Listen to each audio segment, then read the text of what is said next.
How does one drunken work party turn into a public legal ending of a marriage? What starts as me dancing on a table and letting coworkers touch me becomes weeks of quiet note-taking, calendar alerts, and a calm husband who stops fighting and starts preparing. Can I still call him the villain when the papers land in my hands in front of everyone? My name is Tamsin, and I still think of myself as a fun wife, not a bad wife. I worked hard, I looked good, and I brought money into the house, so in my mind that meant I earned some fun. That is how I saw it, at least. It started in the kitchen that week before the party. Hale stood at the counter making his black coffee like he always did, slow and careful, like it was some science project. I walked in, still in my robe, scrolling through my phone. Ria had sent a message in the workgroup chat about the company party, with some laughing emojis and a joke about dancing on tables this year. I smiled and told Hale that the party on Friday would be big and that everyone was excited. He asked if partners were invited.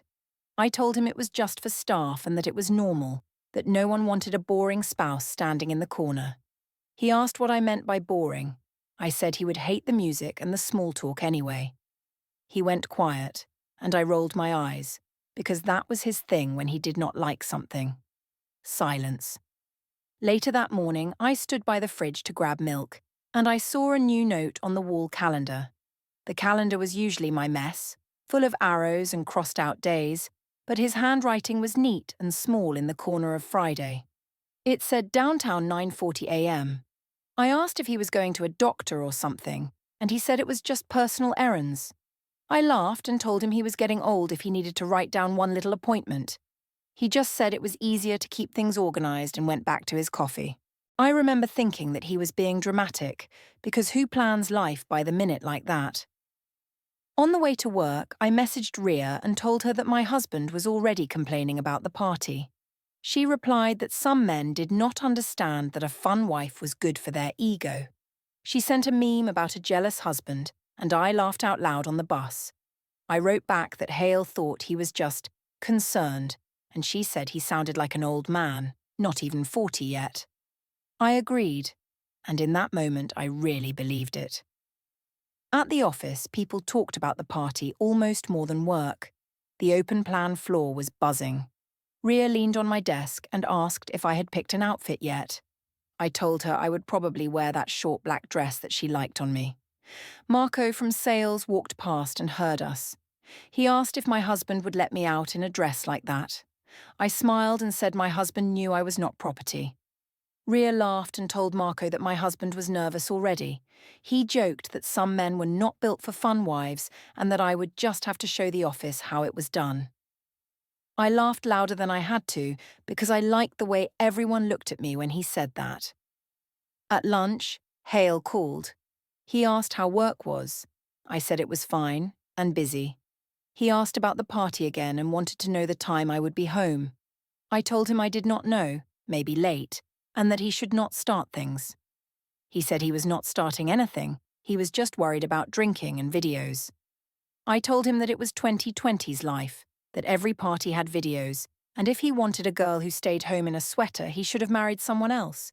He got very quiet and said he just did not want to see me doing something I would regret. I answered that I had nothing to regret and went back to my food. That night in the bedroom, he tried again. He sat on the edge of the bed, tying his joggers, saying he wanted to talk before the week got busy. He said he loved me and trusted me, but the way I spoke about Marco and the party made him uncomfortable. I said he was jealous of Marco because Marco was confident and social. He said he was not jealous, he just respected boundaries. I told him respect follows results, and I had results at work, so I knew what I was doing. He looked at me for a long moment, then said he did not want to fight, and that he would drop it. I said he always did that, made me feel guilty for wanting normal office fun. When he got up to leave the room, I lay back on my pillows and scrolled through the party chat again. Ria sent a message saying that this year we should go full chaos. Marco replied that the dance floor was not ready for us. I typed back that my husband already hated them and called them bad influences. They answered with laughing emojis and comments about how boring men were. I felt powerful when I read that, like I had a team behind me.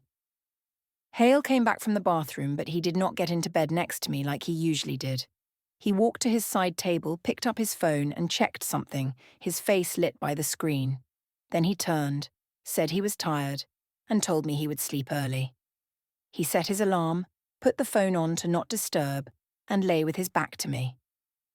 I sighed and told him he was sulking. He did not answer.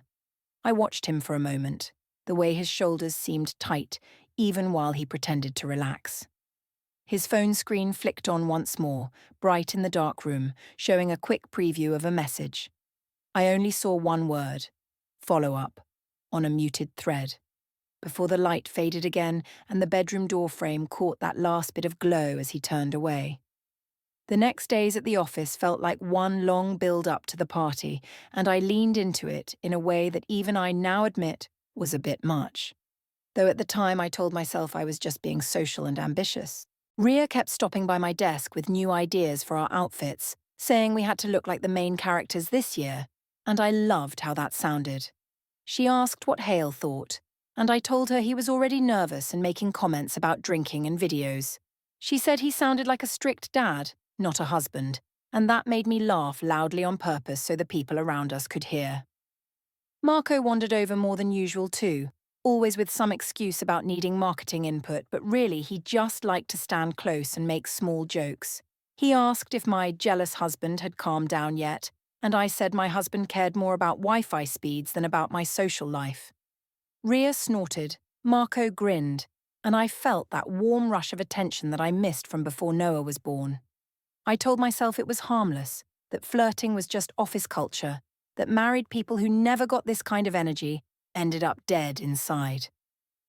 When my manager Kristen walked past, she gave us a tight little smile and asked if we were on track with our campaign deck.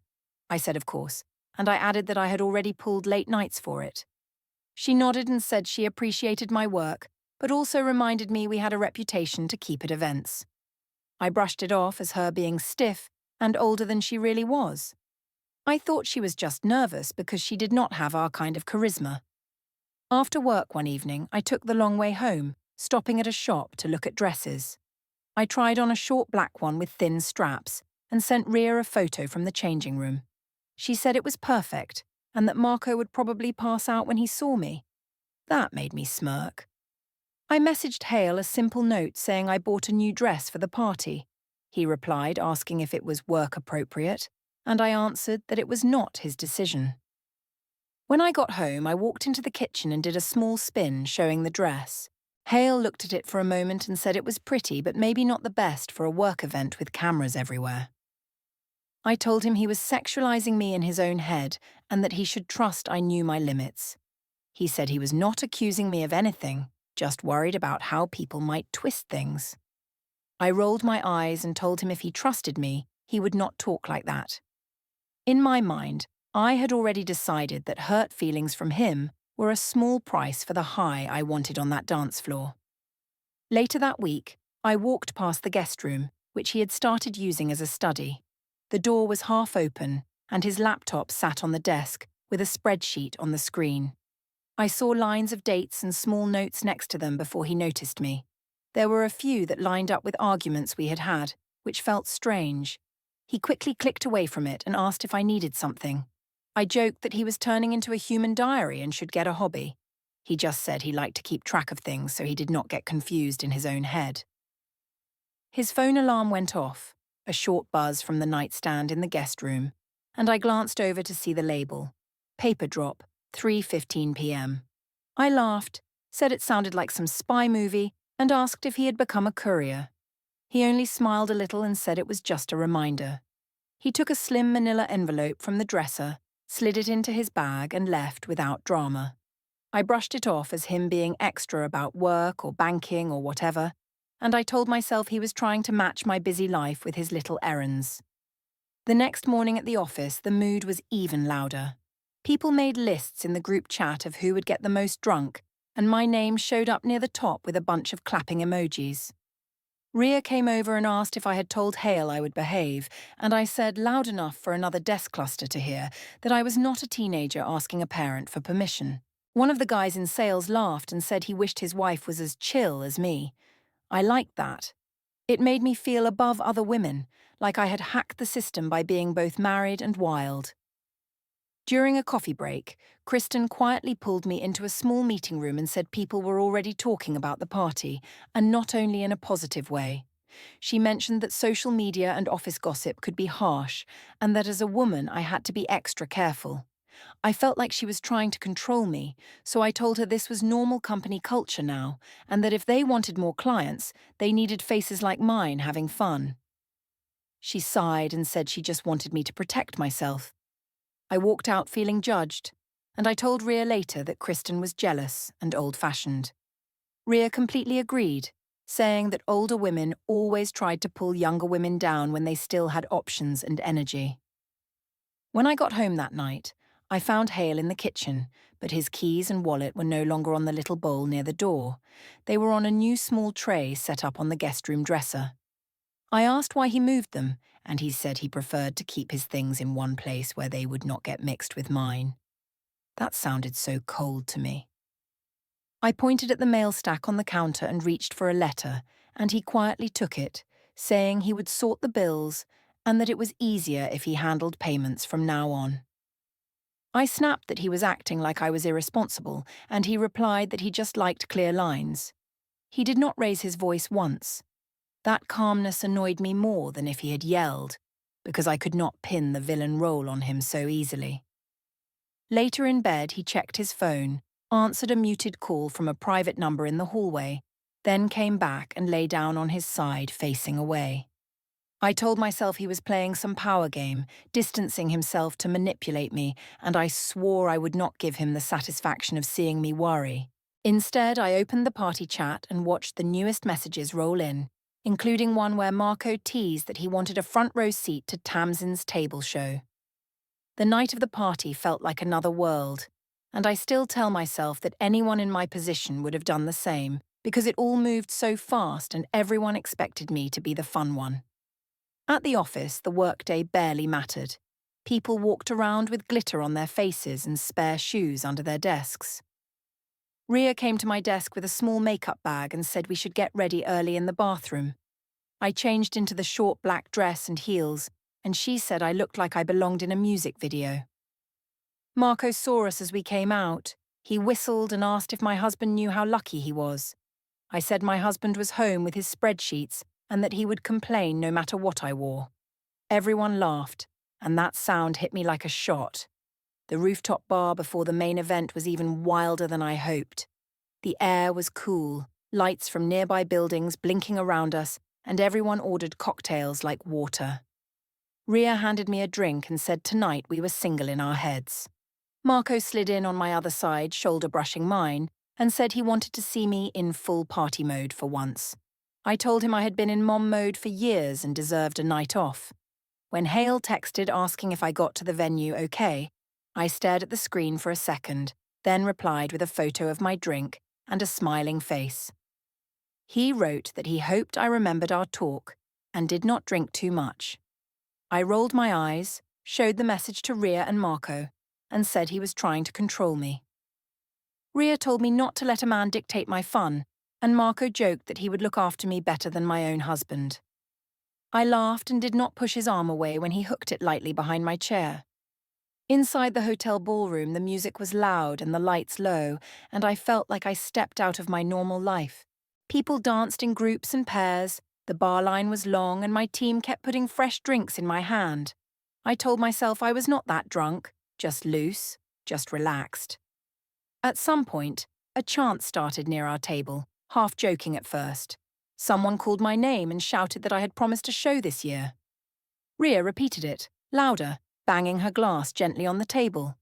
A few others joined in, and Marco pointed at the long dinner table in the center like it was a stage. I hesitated for a moment, looked around, and then thought about all the times Hale told me to be careful, to be quiet, to not embarrass him.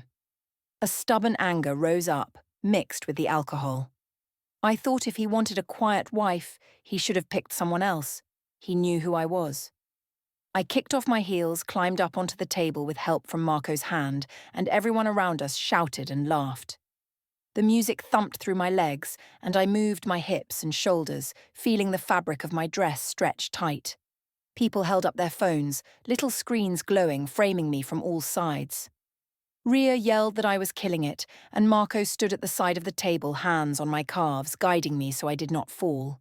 His touch moved a bit higher than it needed to, which I noticed, but I told myself it was for balance. Another guy from accounting came over, steadying my arm as I bent down and flipped my hair. Hands brushed my thighs and the back of my dress, and there were hoots and whistles, but I told myself it was all part of the joke. Someone shouted my husband's name and added that he would never believe this. That made me lean toward one phone and smile straight into the camera. I shouted something about how he could not handle this energy anyway, then spun around laughing. In the back of my mind, a small voice said this was too much, but the louder voice said I finally felt alive again. Eventually, security gave a pointed look, and Kristen came over, her face tight. She did not yell, but she told Ria and Marco it was time to bring me down. They helped me hop off the table, and I stumbled a little into Marco's chest. He steadied me, hands at my waist, and someone snapped another picture right then. Kristen leaned close and said this kind of thing could be a problem later, but I just laughed and told her it was harmless. She did not smile back. The rest of the night blurred into dancing, more drinks, and group photos. At some point, I checked my phone and saw missed messages from Hale asking when I would be done. I sent a short reply saying it was going late and that he should not wait up. He answered that he was in the parking garage when I was ready. I thought he was being dramatic, sitting out there like some worried parent, and I ignored it for another hour. When the party wound down and people began leaving, Ria hugged me and said this was our best year yet. Marco leaned in and said he would be thinking about that table dance for a long time. I rolled my eyes but secretly loved it. In the parking garage, the air was cooler and smelled like concrete and oil, a harsh contrast to the warm, loud ballroom. Hale's car lights blinked when I clicked my key fob. I slid into the passenger seat, still buzzing, and he looked at me with an expression I could not read. He asked if I had a good time. I said it was the best party we had ever had and that everyone loved me. On the drive home, I pulled out my phone and showed him a short clip someone had sent, just a part where I was on the table laughing, without the worst angles. He watched it quietly, then asked if that was all. I said yes, it was just silly, and that people touched me to keep me from falling. He stared at the road and did not argue. Later that night, after I fell asleep on the bed, still in half my makeup, he moved his phone and laptop into the guest room. I woke briefly and saw a small glow from under the door. He sat at the desk, phone propped up, watching something. A little pop-up lit the screen that said file uploaded successfully, and then his calendar reminder flashed across the top. Midtown 10:05 a.m. Meeting. Personal. He closed the laptop and turned off the light, and I told myself it was just more of his new organized phase. The next morning his calm was different. He was cool and distant, talking only about Noah's breakfast and school drop-off, not about the party. When I tried to joke about my table moment, he just said we would talk when I was fully sober and that he had to go. The fallout really began at Marta's birthday dinner, and even now I tell myself that what hurt most was not the video itself, but how everyone decided to read it in the worst way, as if a few drinks and some table dancing proved I was a monster. The restaurant was busy and loud, full of families and small parties, and our long table near the back was crowded with Hale's relatives, plates of food, and balloons tied to chairs. Marta sat at the centre, smiling politely while people handed her simple gifts, and I tried to act normal, pouring soda for Noah and fixing his napkin. For a while it felt almost okay until one of Hale's cousins pulled out her phone and said she had seen something funny online. She asked if that was really me in a clip from a corporate party, and she turned the screen so the people around could see. I felt my stomach twist when I recognized the frame, the one where Marco's hands were on my hips while I was up on the table. The sound was off, but the image said enough. A couple of younger cousins leaned in and laughed nervously. Marta's smile froze in place, and she glanced at Hale, then back at the phone. Someone asked if Hale had seen it, and I jumped in before he could answer, saying it was just a silly office joke, nothing serious, that people at our company were playful. I added that my husband was overreacting because he did not understand modern office culture. There was an awkward silence, and then Marta, in her soft voice, said she would be very hurt if someone danced like that on her husband. Her words landed heavier than any shouting. I told her times had changed, that it was not like anyone was kissing me, it was just fun. Hale did not raise his voice or argue with me in front of them. He simply said he had seen the video and that it did not feel respectful as a partner or as Noah's father. Then he turned to help Noah cut his food, shutting me out. That stung more than a fight would have. Later, at Danny's apartment, I tried to rebuild the story in my favor. I sat on her couch with a glass of wine, complaining that Hale had embarrassed me by being cold at the dinner. I told her his family was judging me, acting like I had done something evil, when in reality it was regular party behavior. Danny listened quietly, picking at a cushion, and finally said that the video did look bad, that she could see why people were upset. I snapped that she was supposed to be on my side. She reminded me that being on my side did not mean lying about what everyone could see with their own eyes. Her words annoyed me, so I changed the angle, saying Hale had always been a bit controlling and that now he was using silence as punishment. She said it sounded more like he was hurt and protecting himself. I hated hearing it put like that because it made him sound reasonable and me like the problem. When I got home that night, I found the guest room door mostly closed, a light line shining under it. I pushed it open without knocking and saw Hale's desk covered in neat stacks of paper and 3 binders labelled Home, Auto and Bank along the spine. There was also a small silver USB stick on top of one stack with a date written on a piece of tape. His laptop screen showed a spreadsheet with rows of initials and dates before he quickly minimized it. I joked that he had turned into a librarian and asked if he was planning to run away and start a secret second life. He said calmly that he liked to have our information in order, just in case, considering how unstable things had been. That phrase, just in case, made me feel judged, so I asked if he was planning something behind my back. He said no, he was just tired of feeling off balance. His phone buzzed with a silent notification that flashed, "Meeting personal," and he picked it up, said he had to take a call, and stepped into the hall with his headphones. I could hear only pieces of his low voice, words like timeline and copies and consistent, and my chest tightened. I told myself he was being dramatic, turning a small fight into some big project. The next day at the park with Noah, I tried to prove that everything was fine. I suggested a family walk to show we were still strong. Hale agreed, but the energy was different. He spent most of the time pushing Noah on the swings, listening carefully as our son talked about school. When Noah suddenly said that a kid in his class had told him his mom liked dancing with other men, I froze. He asked if Daddy was mad at me. I jumped in and said kids talked nonsense and that nothing was wrong, but Hale answered slowly that he was upset, yes, but that he would always be there for Noah and would make sure Noah felt safe. He did not look at me when he said it. I tried to laugh it off, complaining that people were gossiping like we were celebrities. Hale didn't argue. He just checked the time and said he had to drop something off later. On the way home, he stopped at the supermarket. In the checkout line, I could feel a woman a few spots back staring at me, then nudging her friend. I heard my name whispered with a little laugh. I straightened my shoulders and told myself they were jealous, but inside I felt hot and small. Hale paid for the groceries without comment, folded the receipt into his wallet, and walked ahead with Noah, leaving me to trail behind, out of step with them. That evening, while I tried to capture the right angle in the bathroom mirror for a new selfie, I checked Hale's calendar app on his tablet left on the dresser. A new entry glowed in clean letters. Riverside, 2:30 p.m. Meeting, personal, scheduled for the next day. I scoffed and decided he was putting on a show of being busy, so I would feel insecure. When he came home from that meeting, though, something in him had hardened into a calm line. The house on his side was extra tidy, his clothes folded crisply, and he moved around me like a polite guest, asking only practical questions about Noah's pickup time and school forms. He did not look for hugs or jokes, did not ask for explanations.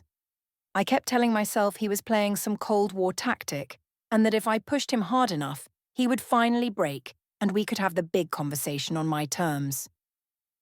The week after the family dinner, I felt like the whole world had decided to treat me as the villain, and I was not going to accept that role without a fight, so I told myself I would push Hale into a real argument and then we could reset things on my terms. At school pickup, I tried to play perfect mom, standing by the gate with a bright smile, chatting with another mother about homework and after-school clubs.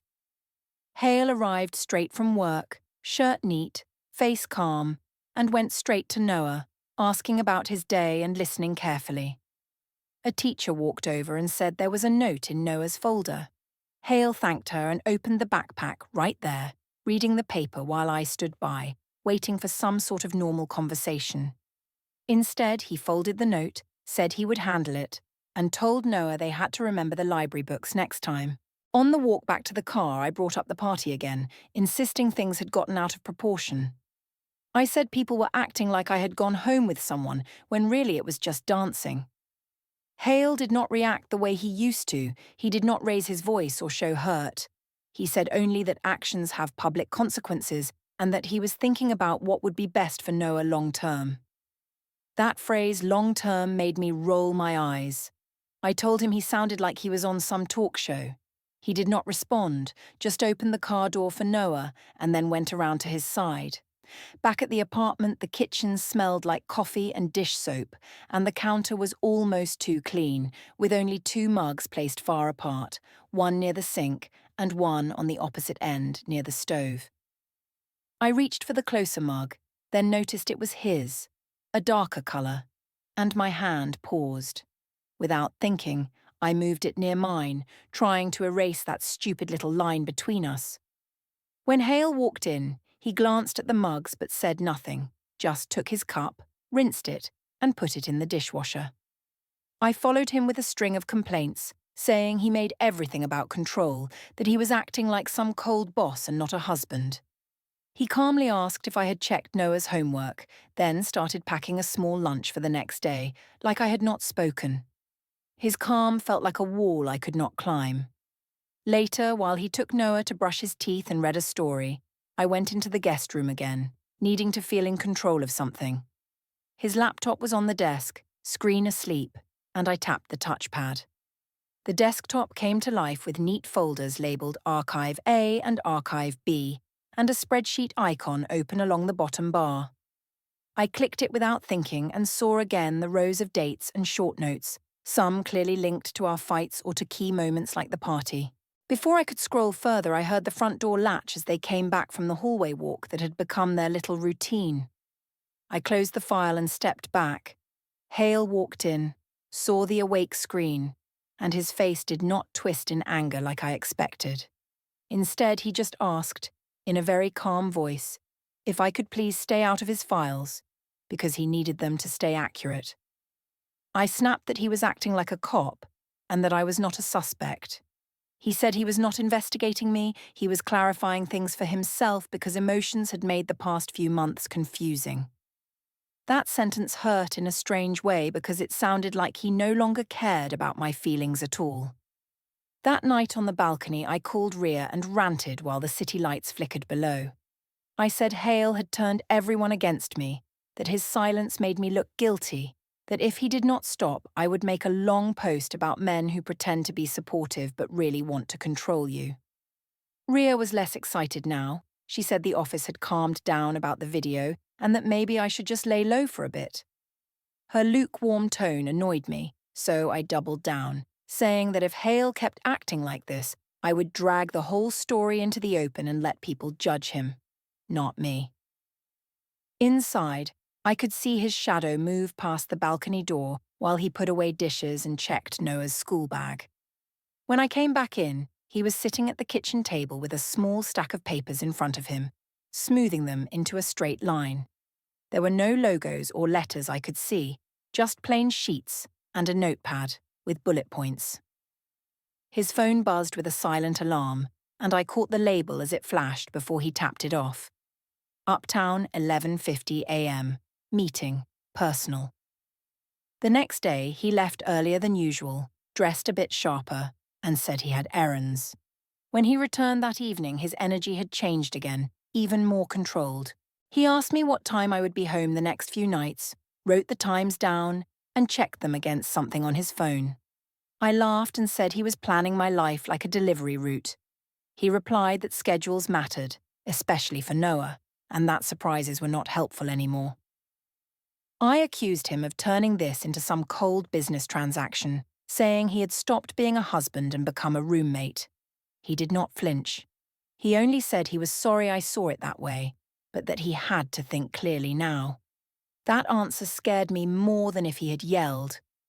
One evening, after Noah went to bed, I finally tried to force the explosion I thought we needed.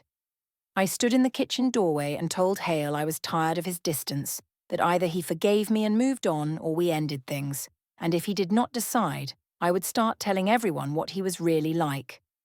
I said I would tell his family he was emotionally cold, that he knew how to hurt a woman without ever touching her, that he was using our son as a shield. He listened without interrupting once, hands resting lightly on the back of a chair. When I finished, out of breath and furious, he took a slow breath and said he heard me.